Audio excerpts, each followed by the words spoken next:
পারে, সকিনা বেগম হতে পারে, আব্দুল গাফফার তোমার নাম হতে পারে, কিন্তু সত্যিকারের ঈমান তোমার মধ্যে নাই। জোরে বলেন না ঠিক না বেঠিক?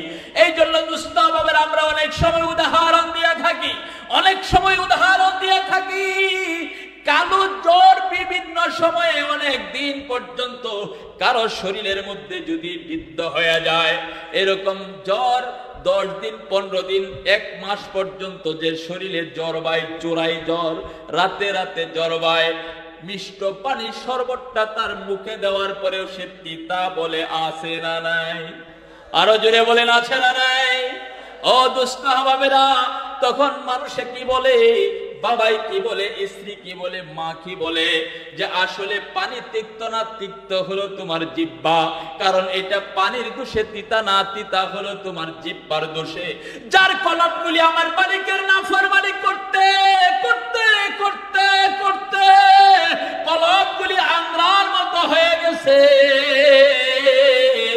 আমার মালিক আল্লাহর কালাম, আল্লাহর বিধান যত যুক্তিসঙ্গত হোক না কেন, যত মধুরই হোক না কেন, কিন্তু তার কাছে ভালো না লাগার বড় কারণ হলো তার কলবটা শয়তানের বাসা বেঁধে গেছে। জুড়ে বলেন ঠিক না বেঠিক? আল্লাহ নবী বলেন, শাইতানু জাসিমুন আলা কলবি বনি আদম, বনি আদমের কলবে শয়তান বাসা বেঁধে বসে থাকে।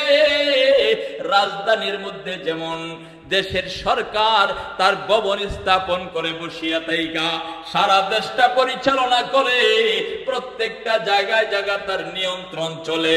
যতদিন পর্যন্ত বঙ্গভবন, যতদিন পর্যন্ত সংসদ ভবন যে সরকারের দখলে থাকবে, তার অধীনেই গোটা দেশ পরিচালিত হবে। জোরে বলেন না ঠিক না বেঠিক?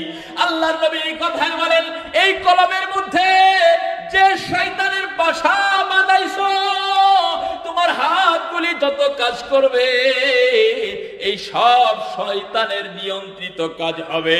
তোমার এই জবান দিয়া যত কথা হবে, এই সব শয়তানের নিয়ন্ত্রিত কথা হবে।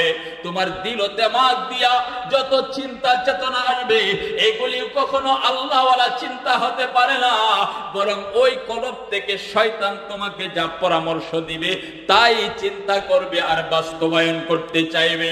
তোমার হাত যেদিকে অগ্রসর হবে, তোমার পা সেদিকে অগ্রসর হবে, যেদিক থেকে তোমার শয়তান কলব প্ররোচিত করবে। আওয়াজ দিয়ে বলেন ঠিক না বেঠিক? যদি তাই না হবে, তাহলে কোন সাহসে, কোন হিম্মতে একজন ইমানদার আর একজন ইমানদারের বুকের উপরে বুলেট ছাড়তে পারে?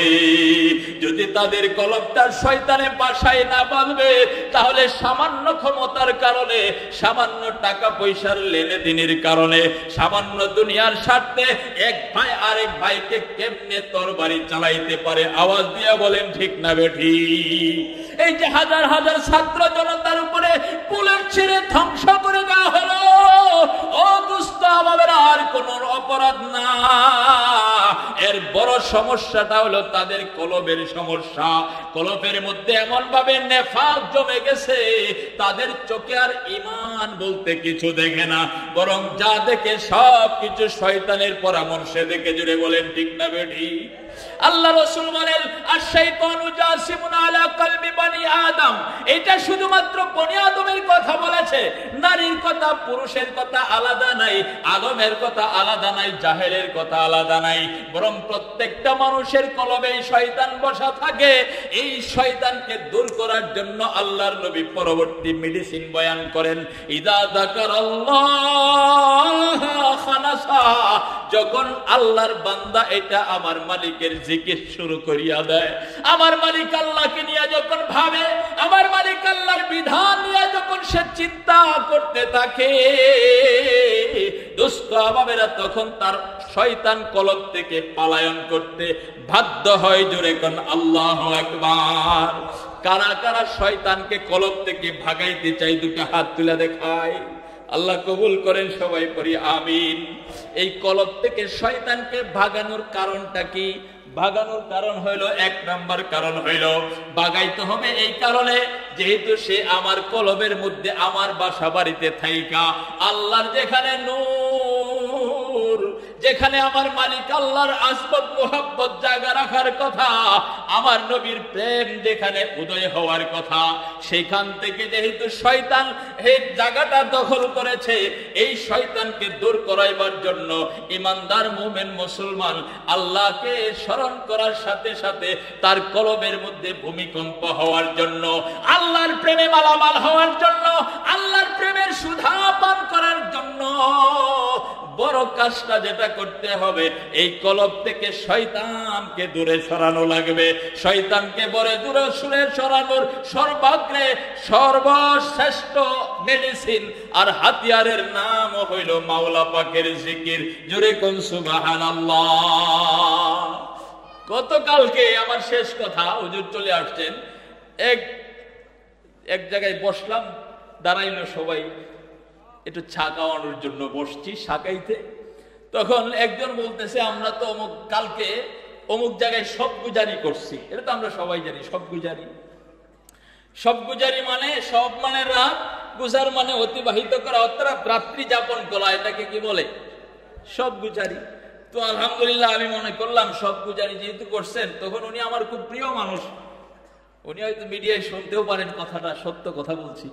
তখন উনি আমি জিজ্ঞাসা করলাম, এমনিতেই জিজ্ঞাসা করছি, ঠিক আছে সব গুজারি করা বহুত একটা ভালো কাজ, তার দ্বারাই সবচেয়ে বেশি যে উপকারটা হয় সেটা হলো বেশি মানুষ একসাথে থাকলে তাহাজ্জুদ জিকির আজকার মিস হওয়ার সম্ভাবনা কম। জুড়ে বলেন ঠিক না বেঠিক? আওয়াজ দিয়া বলেন না ঠিক না বেঠিক? তখন আমি এই ধারণা থেকে বলছি শেষ সাথে আলহামদুলিল্লাহ, তাহলে তো এই তাহাজ্জুদ জিকির আজকার মনে হয় ভালোই চলছে। তখন উনি আমাকে যে উত্তরটা দিলেন, সেই উত্তরটা আপনাদের সাথে দুঃখের সাথে আমি তখন থেকে এটা চিন্তা করতেছি, মানুষ ইসলাম দ্বীন ঈমান থেকে কত দূরে, এটা উত্তরটা শুনলে আপনারা বুঝতে পারবেন। তখন তিনি বলছেন যে আসলে আমরা কোরআন হাদিসের বাহিরে চলি না, তো আমরা যে দল আছি, আমরা যে পার্টি করি, এটা কোরআন হাদিসের দলিল অনুযায়ী করি, যে কারণে আমরা জিকির আজকার ইত্যাদি বিশ্বাস করি না। জোরে কোন নাউজুবিল্লাহ। হয়তো উনি কথাটা বলছেন অজ্ঞতার কারণে, অথবা অন্যের থেকে শুনে অন্যকে ঠেক লাগাইবার জন্য, কিন্তু কথাটা যদি উনি মন থেকে বুঝে শুনে বলে থাকেন, তাহলে কি ওনার ঈমান আছে? আওয়াজ দিয়া বলেন, ঈমান আছে? নাই কেন? জিকির আজকার করে দিলকে স্বচ্ছ করার ঘোষণা দিয়েছেন। জুড়ে বলেন কে? আরো জুড়ে বলেন কে? এই জন্য কারো কথায় পরিচিত না হয়ে আমরা যেন মালিক আল্লাহর খৌফ ও খাশিয়ত অন্তরে পয়দা করবার জন্য, আল্লাহর মুহাব্বত অন্তরে পয়দা করে সত্যিকারের ঈমানদার হওয়ার জন্য জিকির আজকারের মাধ্যমে আল্লাহ পাকের দেয়ানো খেয়াল, আল্লাহ পাকের আসবাব মুহাব্বত, আল্লাহ পাকের এই গোটা দুনিয়ার অস্তিত্ব, এই সব কিছু চিন্তা করে আল্লাহকে যেন দিলে বসাইতে পারি, সেই তৌফিক আল্লাহ যেন নসিব করেন। ঈমানদারের দুই গুণ বর্ণনা করলাম, একটা আল্লাহ পাকের নাম শুনলে অন্তর কেঁপে উঠে আল্লাহর ভয়ে অথবা মুহাব্বতে, আর কোরআনে কারীমের তেলাওয়াত আলোচনা করলে ঈমান বাড়ে। আল্লাহ পাক এই দুইটা গুণ অর্জন করার তৌফিক আল্লাহ আমাদের সবাইকে নসিব করেন। বাকি যত কথা উলামা ইকরাম বলবেন, যা বলা হয়েছে সবকিছু আমাদের সবাইকে আমল করবার তৌফিক দান করেন। ওয়া আখিরু দাওয়ানা আলহামদুলিল্লাহি রাব্বিল আলামিন। আসসালামু আলাইকুম ওয়া রাহমাতুল্লাহ। আলহামদুলিল্লাহ সুম্মা আলহামদুলিল্লাহ।